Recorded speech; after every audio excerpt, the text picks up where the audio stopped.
Hey friends, welcome back into this video with the OSP Pro. In this video today I'm going to be showing you guys, working with you guys on how to come up with one as reading up files in Python. Now in previous video I showed you guys how to handle files in Python, where we learned how to use open, what, blah blah stuffs like that, you get. So today in this video I'm going to be showing you guys how to really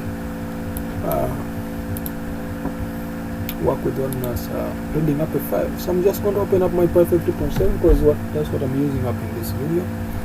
So I hope you guys are going to be with me. So I'm going to be using this file. So don't forget, this is where we happen to stop our project, which is underneath files here.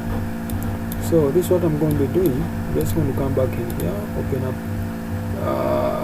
a project. You can just open up an existing project. You can just go, which is this one here. You can just click on the desktop, go to Python, and that's a file. So you can just click on that to open it. Remember, when you try to open up that project, this is what you do. Just try to do this a little bit here. If you try to run this file, I think you can see it tells us where the file is. Now, don't forget, this is it. This is what last time we had, and that's what we have. And inside that file, we have another file called this. This is the file, and remember it is text file. So we want to read what's inside there. Remember, I told you guys to read that given file. We're still going to use the other parameter, but now this time around we're going to use something called read. So this is the file here, which I happen to print. So I can comment that file off because we don't need it to be there. You get? So this is our file, which is here.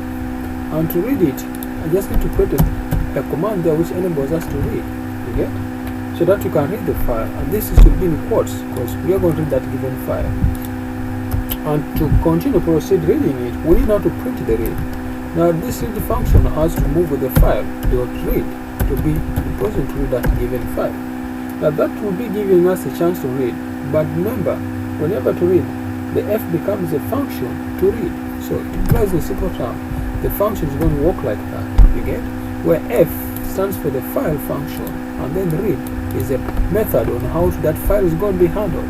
So in simple term, when I try to do that, it's going to read for us the file, what we have inside that file, and then I expected it to tell us f is not defined anywhere in the program. Also for that, said f, which is f file, okay, which is our file. Like I've said, this is the file name, the parameters. Yes, so this can definitely read for us the file. If this is going to be maybe b, or this is the file may be file fx, and that's the parameters there. That is going to be the measurement on this, the method on which how the file is going to be fetched. And then if you do that, we're going to be finding up a message like this on our file. Okay? We're going to get something like that. I think you can see, if you try to just run here, say hello friends, blah blah. Now that implies if I go back on our file, underneath here, and I go inside here on our file, and I show maybe, hey friends, maybe thank you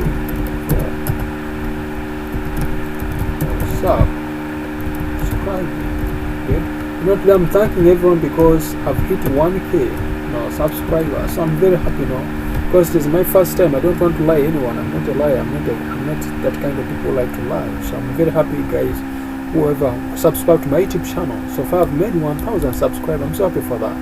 Now if I want that thing to be popped here, I just, like, I've saved that, so I'm just going to save that in my file. And then if I go back on my program here and try to run that stuff, I should find that thing here. Thank you for subscribing. So far I've hit 1,000 subscribers. So guys, that's a simple way how you can always read the file, read the information inside the file. So guys, thanks for watching. We should see you next time. Thank you.